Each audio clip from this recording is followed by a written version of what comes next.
എക്സാമിന് ഇരുത്തുന്ന പ്രശ്നമില്ല. ബിലോ 80% ഉള്ളവരെ ഫൈനൽ എക്സാമിന് അപ്പിയർ ചെയ്യിക്കേണ്ടെന്നാണ് സ്കൂൾ മാനേജ്മെന്റിന്റെ സ്ട്രോങ് ഡിസിഷൻ. അതുകൊണ്ട് ഒരു വർഷം നഷ്ടമാകാതിരിക്കണമെങ്കിൽ പേരൻസിനെ വിളിച്ചുകൊണ്ടുവന്ന് TC വാങ്ങി മറ്റേതെങ്കിലും സ്കൂളിലേക്ക് ഉടനെ തന്നെ മാറണം. കഴിഞ്ഞ 10 വർഷം തുടർച്ചയായി 100% ഡിസ്റ്റിങ്ഷൻ വാങ്ങിക്കുന്ന സ്കൂളാ ഇത്. നിങ്ങൾ പഠിക്കാൻ മോശക്കാരല്ല, പക്ഷെ പഠിക്കുന്നില്ല.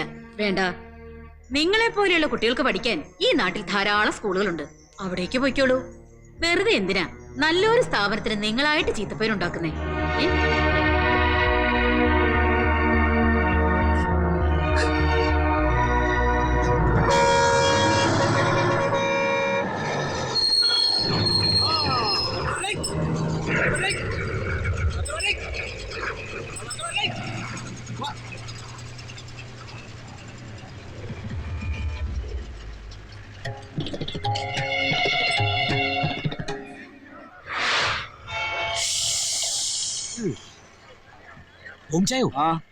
മറ്റേ സെന്റ് തോമസിലെ പാർട്ടി എവിടെ?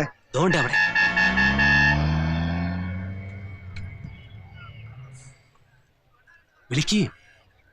വിളിച്ചു കയറ്റുന്നേ. ചെന്ന് വിളിക്ക്.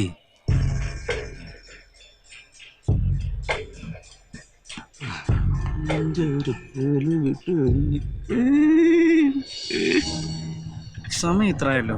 കൊച്ചിനൊന്നും സ്കൂളില്ലായിരുന്നോ? എന്നാ പറ്റി? വീട്ടിൽ നിന്ന് ഗർവിച്ചു പോകുന്നതാ? എന്നെ എന്നതാ പിണഞ്ഞത്? സ്കൂളിൽ പ്രശ്നം വല്ലതും ഉണ്ടോ? ആൾക്കാർ കാണുന്നു പറയാതെ. ഈ സമയം നമ്മളെ അറിയാവുന്ന ആൾക്കാരെ ഇവിടെ മൊത്തം. നീ ഒരു കാര്യം ചെയ്യ്, വണ്ടിയിലോട്ട് കയറി. എന്നാ പ്രശ്നം ഉണ്ടെങ്കിലും നമുക്ക് സോൾവ് ചെയ്യാം. നീ വാ, പറയുന്ന കേക്ക് പെണ്ണേ. ഡിസമ്മേ,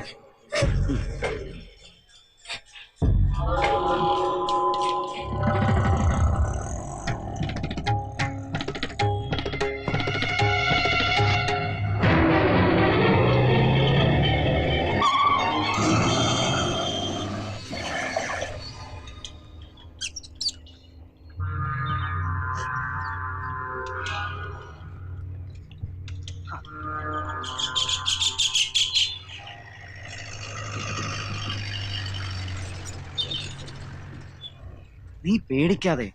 ഇന്നൊരു ദിവസം മാറി ഇന്നാ തീരാവുന്ന പ്രശ്നമല്ലേ ഉള്ളൂ. വീട്ടിലെത്തിയില്ല എന്നറിയുമ്പോൾ നിന്നെ സ്കൂളിൽ നിന്ന് ഇറക്കി വിട്ട പ്രിൻസിപ്പള് മുട്ട് പിടിച്ച് മൂത്രം ഒഴിച്ചോണ്ട് വന്ന് നിന്നെ പരീക്ഷയ്ക്ക് ഇരുത്താൻ സമ്മതിക്കും. പിന്നെ നിന്റെ പപ്പ മാർക്ക് കുറഞ്ഞാലും വേണ്ടില്ല, എന്റെ കൊച്ചിനെ ഒന്ന് കണ്ടാ മതി എന്ന് പറഞ്ഞ് പരക്കം പായി. അയ്യോ വേണ്ട വേണ്ട, എന്റെ പപ്പ പാവാ. എന്റെ ലിസമ്മേ, അതിന് നമ്മളെങ്ങും പോകുന്നില്ലല്ലോ. ഒരു വരട്ട്, ഒരു ഷോക്ക് ട്രീറ്റ്മെന്റ് ഇല്ലാതെ ഈ പ്രശ്നമായിട്ട് വീട്ടിലോട്ട് ചെന്നാ എന്താവും ഗതി?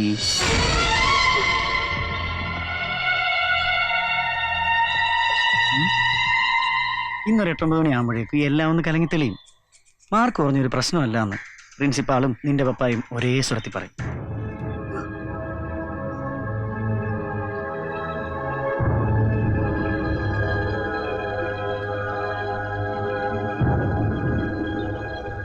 മണിയപ്പാ, വണ്ടി ഇറ.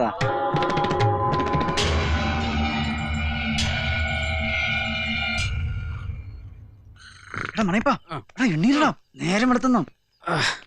പോത്തുപോലെ കിടന്ന് ഉറങ്ങുവാ. കണ്ണടച്ചുള്ളൂ. അതെ, ഞാനങ്ങോട്ട് പോവാ. പെണ്ണിന് സംശയമൊന്നുമില്ലല്ലോ. ഏയ്, കാശ് വല്ലതും വേണ്ടി വന്നാ നീ എന്റെ പുതിയ BSNL നമ്പറിലോട്ട് വിളിച്ചാൽ മതി. ആവശ്യം വരും. ഒരു 10,000 തന്നിട്ട് പോകും. അപ്പൊ ഇന്നലെ തന്ന 25? ആ പെണ്ണിന്റെ മട്ടും രീതി കണ്ട ജോർജ് കുട്ടി MBD അലവാകുന്നാ തോന്നുന്നു. തോമിച്ച പറഞ്ഞിട്ട് പെട്ടെന്ന് മുങ്ങിക്കോ.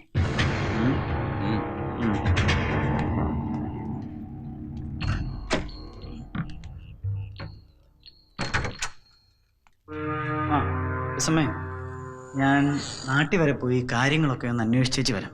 നിനക്ക് എന്തെങ്കിലും ആവശ്യം ഉണ്ടെങ്കിൽ നമ്മുടെ മണിയപ്പൻ റൂം നമ്പർ 203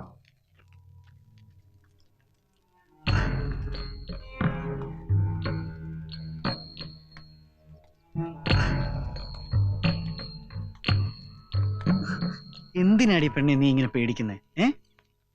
ഇങ്ങനൊരു പേടി പാർട്ടി. ഭക്ഷണമൊക്കെ കഴിച്ച് മിടുക്കി കുട്ടിയായിട്ടിരിക്കെ.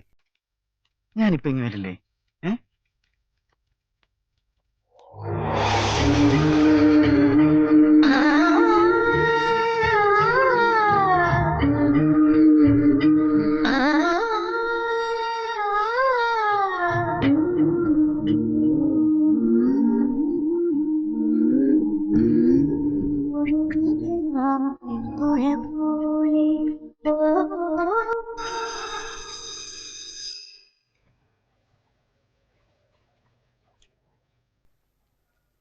പീരുമേട് ലിസാവില്ലയിൽ സാമുവൽ മകൾ ട്രീസ സാമുവൽ.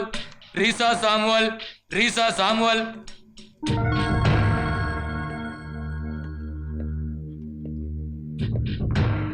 ട്രീസ ഇപ്പൊ താമസിക്കുന്നത് ഭർത്താവിനോടൊപ്പം അയാളുടെ വീട്ടിലാണോ അതോ സ്വന്തം വീട്ടിലാണോ? സ്വന്തം വീട്ടിൽ. ഭർത്താവ് ജോണിക്കുട്ടി വന്ന് വിളിച്ചപ്പോ അയാളോടൊപ്പം പോവില്ല എന്ന് ശടിച്ചതുകൊണ്ടല്ലേ നിങ്ങൾ തമ്മിൽ പിണങ്ങേണ്ടി വന്നതും കുട്ടിക്ക് വേണ്ടി ഇപ്പൊ കോടതിയെ സമീപിക്കേണ്ടി വന്നതും അല്ലേ? അതെ. യുവർ ഓണർ, എന്റെ കക്ഷിയുടെ ഭാര്യയുടെ അനുജത്തി ലിസമ്മ സാമുവൽ കുപ്രസിദ്ധയായ ഒരു പെൺകുട്ടിയാണെന്ന് പറയേണ്ടതില്ലല്ലോ. വ്യഭിചാരക്കുറ്റത്തിന് അറസ്റ്റ് ചെയ്യപ്പെട്ട ഒരു പെൺകുട്ടിയുടെ കൂടെ തന്റെ കുഞ്ഞ് താമസിക്കരുതെന്നും വളരരുതെന്നും ഏതൊരു അച്ഛനും ആഗ്രഹിച്ചു പോകും.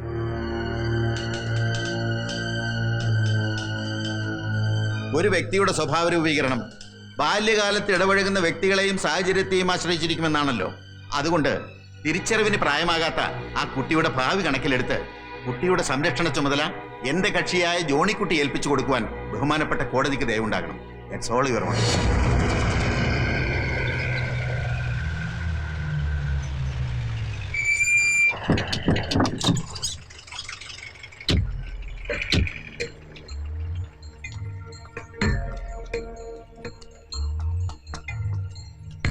ഇടുക്കി പൈനാവ് നെഞ്ചിടക്കിയിൽ ജോണിക്കുട്ടി ജോർജ് കൊടുത്ത ഗാർഡിയൻ ആൻഡ് വാർഡ് ഒപ്പി പ്രകാരം കുട്ടിയെ കുട്ടിയുടെ അച്ഛനായ ജോണിക്കുട്ടി ജോർജിന് വിട്ടുകൊടുക്കാനാണ് കോടതി വിധി. നിങ്ങൾ സഹകരിക്കണം. വാ മോള് വാ. വരാനല്ലേ പറഞ്ഞു.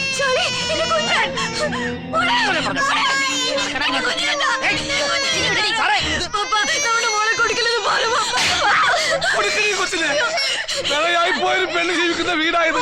ഇവിടെ കഴിഞ്ഞ നിന്റെ കൊച്ചും പഴച്ചു. നിന്റെ കുഞ്ഞു പെഴയാളാതിരിക്കാൻ കോടതി കാണിച്ച സന്മനസ്സായി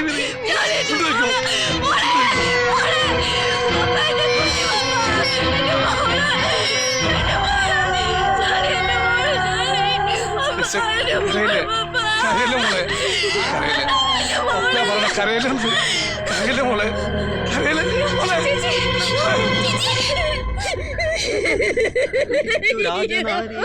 ജനവും പുനരൊക്കെ വാടിച്ചു കരഞ്ഞു തുടങ്ങിനാർ അക്ഷസീ താടി.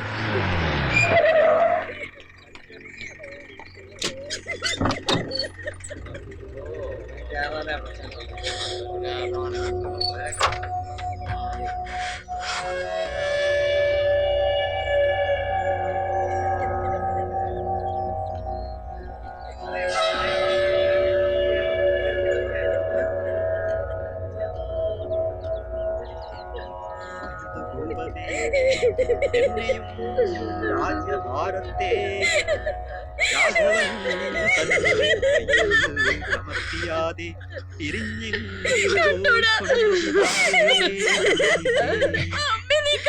ഞങ്ങൾക്കാരുമാ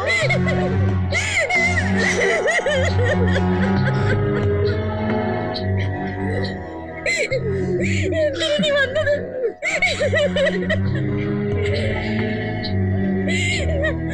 അമ്മേ, നീ കൊലയ്ക്ക് കൊടുത്തില്ലേ?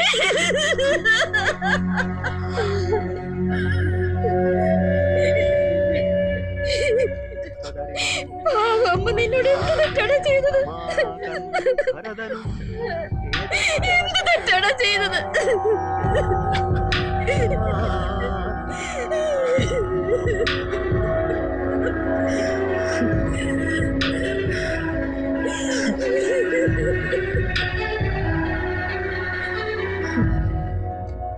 അവിടുന്ന് നീതിമാന്മാർക്ക് കരുത്തേകുന്നു,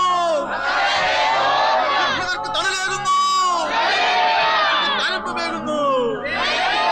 നമ്മുടെ സാമൂഹ്യ കുടുംബത്തിനും അനുകൂലമായ കോടതി വിധി ഉണ്ടാക്കണമേ കർത്താവേ.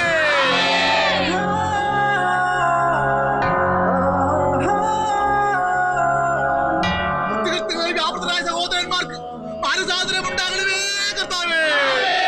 കർത്താവേ സ്തോത്രം.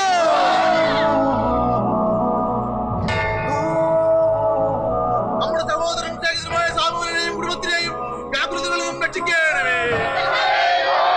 അവർക്ക് അനുകൂലമായ കോടതി വിധി ഉണ്ടാകണമേ. കുറ്റവാളികളായി കണ്ടെത്തിയിരിക്കുന്ന സഹോദരന്മാരെ പാരസാദരത്തിന്റെ വഴിയിലൂടെ നടത്തണമേ.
നമസ്കാരം. പ്രധാന വാർത്തകൾ.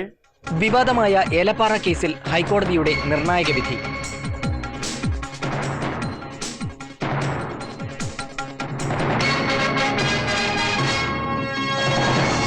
വാർത്തകൾ വിശദമായി. വിവാദമായ ഏലപ്പാറ കേസിലെ 36 പ്രതികളെയും ഹൈക്കോടതി വെറുതെ വിട്ടു. പ്രതികൾക്കെതിരെ വ്യക്തമായ തെളിവുകൾ നൽകുന്നതിൽ പ്രോസിക്യൂഷൻ പരാജയപ്പെട്ടുവെന്ന് ഡിവിഷൻ ബെഞ്ച് വിധിയിൽ ചൂണ്ടിക്കാട്ടി. തൊടുപുഴ സെഷൻസ് കോടതി വിധിക്കെതിരെ പ്രതികൾ സമർപ്പിച്ച അപ്പീലിലാണ് ഈ വിധി.